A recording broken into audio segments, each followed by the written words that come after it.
Breaking news. Nellore జిల్లా వింజమూరు రేపు ముఖ్యమంత్రి చంద్రబాబు పర్యటనతో సందడిగా మారనుంది. ఉదయగిరి నియోజకవర్గ అభివృద్ధిపై ప్రత్యేక దృష్టి సారించిన సీఎం రేపు పలు అభివృద్ధి కార్యక్రమాలకు శ్రీకారం చుట్టనున్నారు. ఈ పర్యటన ఏర్పాట్లను స్థానిక ఎమ్మెల్యే కాకర్ల సురేష్ అధికారులతో కలిసి స్వయంగా పర్యవేక్షించారు.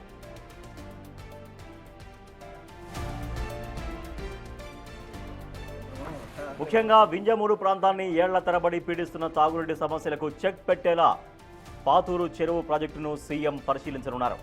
సోమశిల రిజర్వాయర్ నుండి రాజోలు ట్యాంక్ ద్వారా ఈ చెరువుకు నీటిని తరలించి సుమారు 70,000 మందికి మంచినీటిని అందించడమే లక్ష్యంగా ప్రభుత్వం అడుగులు వేస్తోంది. దీంతోపాటు నార్త్ ఎస్సీ కాలనీలో ఎన్టీఆర్ భరోసా పింఛన్ల పంపిణీ కార్యక్రమంలో కూడా ముఖ్యమంత్రి చంద్రబాబు పాల్గొంటారు.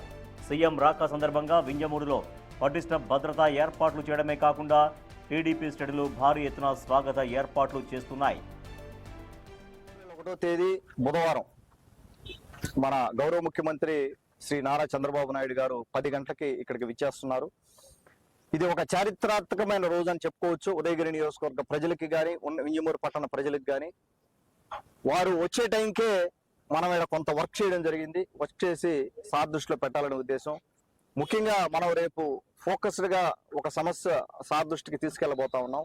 వారు పేదల సేవల కార్యక్రమంలో పాల్గొనడానికి ఇక్కడికి రాబోతా ఉన్నారు. రేపు పొద్దున వారు ఇక్కడికి వచ్చాక పెన్షన్ కార్యక్రమం అది అయిన తర్వాత ఈ చెరువుని పరిశీలించబోతా ఉన్నారు. ఈ చెరువు ప్రధాన ఉద్దేశం 280 ఎకరాల చెరువు ఇది. ఈ చెరువుని డెవలప్ చేసుకొని ఇది మైనర్ ఇరిగేషన్ కింద ఉంది. దీన్ని ఆర్డబ్ల్యూఎస్ కిందకి కన్వర్ట్ చేసుకొని ఈ ట్యాంకులో 0.03 టీఎంసీ వాటర్ మనం సోమశిల నీళ్లు తీసుకురావాలన్నది మన ప్లాన్. రాజోలు రిజర్వాయర్ రాజోలు చెరువు అక్కడి నుంచి ఇదే లిఫ్ట్ ఇరిగేషన్ చేయాలి. లిఫ్ట్ చేయకపోతే నీళ్లు ఇక్కడికి వచ్చే పరిస్థితి లేదు.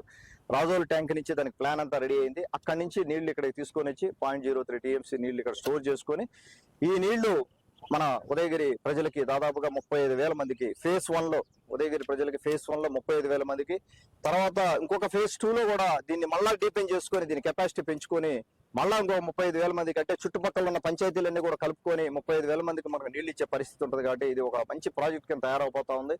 అలాగే వింజమూరు పట్టణానికి ఇది ఒక పెద్ద సంపద సృష్టించే చెరువు కింద, లేకపోతే దీంట్లో కార్యక్రమాలు చాలా చేయొచ్చు. ఇక్కడ ఏప్రిల్ 1వ తేదీ